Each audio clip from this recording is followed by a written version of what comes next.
sometidos a juicio, etcétera. Entonces, la Corte ha actuado con mucha ponderación y muy ajustada a derecho y a la naturaleza de lo que se le estaba pidiendo vía la demanda presentada por la Comisión Interamericana. Eso por un lado. Por otro lado, creo que las noticias ponderan en primer lugar el que no hay pago de reparaciones. Yo alteraría el orden de los factores, porque creo que lo más importante es que es una sentencia que declara que el Estado, en el caso, actuó ajustado a derecho y que por consiguiente su intervención fue justa, legal y legítima para cortar la comisión de un delito y que los comandos actuaron e hicieron uso de sus armas de reglamento frente a la resistencia armada que propusieron los delincuentes terroristas. Y por consiguiente, esa sentencia libera de total responsabilidad a los comandos. Ahora, te pregunto lo mismo que le preguntaba al ministro. Hay, sin embargo, una investigación ordenada por la propia Corte, y aquí en el Perú tenemos una investigación fiscal en curso. ¿Qué ocurre si esa investigación llama primero como testigos a los comandos o algunos de ellos, y segundo establece de ahí que hay un tipo de responsabilidad, por lo menos mediata o de algún tipo, porque eso era en un territorio o dentro de un operativo que ellos controlaban? Porque el caso por el lado de Tito queda abierto, ¿no? ¿O no? ¿Cómo lo ves? Bueno, eso quedará a lo que meritúe la investigación fiscal en su acusación ante el juicio ordinario, el juicio penal que se le seguirá en sede judicial. Y eso puede, doctor Bernales, y eso puede implicar, como lo han sostenido los testigos de APRODE, a los comandos. Bueno, precisemos en primer lugar que estamos frente a una investigación de carácter penal, donde se va a individualizar, y subrayo la palabra individualizar, a quienes fueran hallados responsables. Pero nadie puede asegurar que no sean incluidos los comandos Chavín de Huanta. Bueno, es que el error suyo está en decir los comandos, que es un genérico. Pero tiene que ponerse nombre y apellido, es lo que tú dices. No tengo los nombres ni el tiempo de los 140 comandos del doctor Bernales ahora. Bueno, pero eso con toda sinceridad es una exageración, pues. ¿no?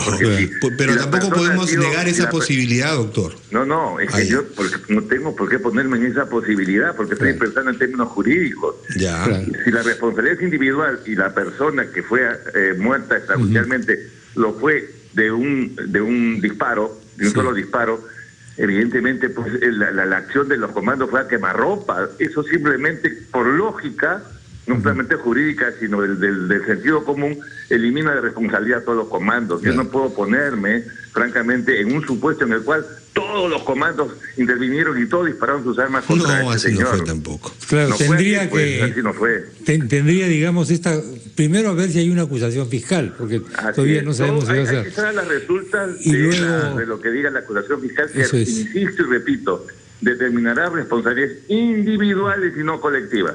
Bueno, y el tema de las reparaciones que te ha airado tanto, que se ha airado tanto por los medios, el propio presidente dijo, algunos dicen los maliciosos que ya como la sentencia estaba redactada, digo que no pagaremos un centavo, etcétera. Se le ha dado demasiada importancia a eso, ¿no? Bueno, yo creo que esas expresiones del presidente fueron, asumo, en un rapto colérico, emocional, porque nunca debieron ser dichas. Pero la verdad es que no hay reparaciones porque es decir, si no hay delitos no hay reparación, pues. Es que la investigación recién se va a iniciar. La reparación será en el caso individual del señor que fue muerto extrajudicialmente. Bueno, Enrique, gracias por este primer comentario, volveremos seguramente a conversar. Muy amable. El doctor Enrique Bernales. Hasta luego. Las 8:40. Ya ha llegado a estudios el doctor Fernán Altuve Febres. ¿Qué tal, Fernán, Chema? ¿qué tal? ¿Estás? ¿Cómo te va? Muy bien, muchas gracias. ¿Cuál es tu comentario? Bueno, yo noto de parte del ministro legítimamente un optimismo, tiene que hacer una manifestación de un triunfo externo del gobierno, aunque yo no lo veo de esa manera como otros críticos. Y creo, por ejemplo, que lo que ha dicho Enrique Bernales, que es un abogado inteligente, es muy importante.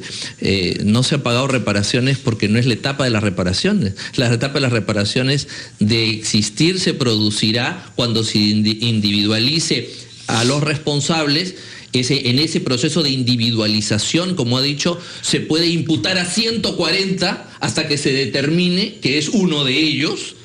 Y obviamente es un proceso que sobre los 17 años que tenemos se pueden agregar otros 17 más, porque yo supongo que el derecho humano que debería haber protegido a la Corte es a que no duren eternamente los juicios.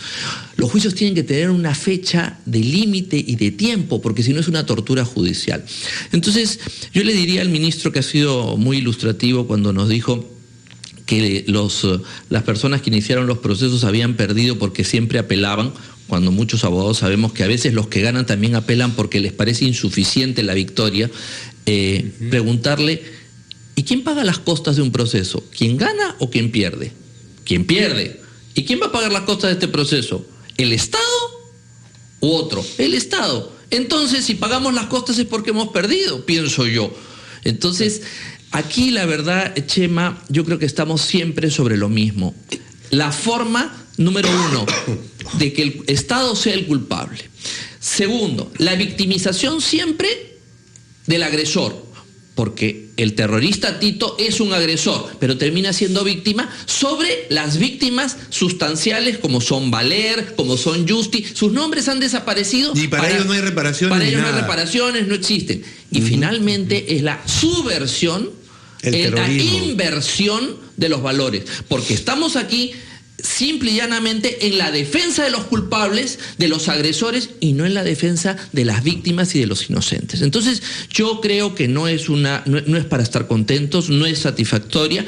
Es una sentencia provisional, es la investigación fiscal que puede terminar abriéndose para 140 comandos, que puede individualizar en algunos de ellos, que puede durar un montón de tiempo y no se ha cerrado nada. Pero además hay un término, y cito textualmente el fallo que nos acaba de mostrar el ministro de Justicia, que ayer lo adelantaba también, empieza diciendo en su parte resolutiva del fallo que textualmente, esta sentencia de la Corte es en sí misma una reparación para el terrorista Tito. Entonces, una declaración de principios. Es la primera reparación, porque la reparación material viene, como dijo bien el doctor Bernales, luego, cuando se identifique. Y esa reparación... Pero ya lo adelanta, pues, entonces, por supuesto, el fallo. Porque además ya identificó que se ha producido una vulneración de la vida. Entonces ya el responsable es el Estado. Ya se determinó, y el fiscal no puede ir menos que eso.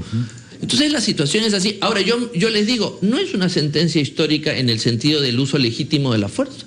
Hay varias sentencias de la Corte donde dice que el Estado ha hecho uso legítimo de la fuerza. ¿Cuándo, por ejemplo? Cuando existía el gobierno sandinista nicaragüense y que reprimía siendo un gobierno de izquierda, y entonces no había reparación para nadie que se levantara contra el gobierno sandinista. Hay varias sentencias de ese tipo, pero cuando no son gobiernos progresistas, revolucionarios, etcétera, entonces siempre los triunfos son provisionales, hasta que se pase el tiempo y entonces puedan reabrir la situación. Yo no estoy nada contento con esta situación, la verdad. ¿Qué prevés que va a ocurrir? Bueno, lo que siempre, se va a reabrir el proceso, van a citarlos a todos de nuevo, estas personas después de 17 años no van a poder abrir una nueva etapa de su vida, sino que van a seguir. Habrá un fiscal, les cambiarán otro fiscal, aparecerán nuevos abogados, aparecerán más supuestas víctimas, iniciarán más procesos y terminarán diciendo, con nuevos peritos, con nuevas pruebas traídas ad hoc para contrarrestar las pruebas que el ministro dice haber presentado, y terminarán diciendo que los que eran hasta este momento héroes no son héroes, empañarán la situación y terminaremos con una sentencia terrible. Cuando la gente diga por qué en el Perú hoy día los delincuentes son los que hacen lo que quieren y los policías son los que están en juicio, entonces sepan todos, señores, esto ha comenzado cuando los terroristas son las víctimas y las Fuerzas Armadas son los victimarios. ¿Quiénes son sus abogados? Bueno, organizaciones que defienden y se molestan cuando uno les recuerda que los únicos derechos que les preocupan son los de los terroristas. Bueno, yo no los he visto defender otros intereses. Por eso pero lo más importante es esto. Este tema de la Corte es un negocio, porque es un negocio en el que se ven beneficiados con reparaciones, se ven beneficiados con costos, se ven beneficiados. Yo tengo una posición clara y lo digo con toda firmeza. Me alegro de haber votado en contra de que el Perú vuelva a la jurisdicción, porque desde hace 15 años no hemos visto en esta Corte más que una inclinación. Esto es el derecho penal del enemigo. Así de simple. Quien te opone este derecho penal es el que es adversario de los militares y las fuerzas del orden. Fernán, muchas gracias Muchas por gracias estar en a el ustedes. programa, muy amable. Fernán Altuve Febres y su punto de vista sobre el fallo de la Corte Interamericana de Derechos Humanos. Vamos a ir a la pausa. Tenemos más, por supuesto, en esta edición de Ampliación de Noticias. Va a venir el coordinador general de la Agencia Española de la Cooperación. Viene Gianmarco. Vamos a conversar con él sobre su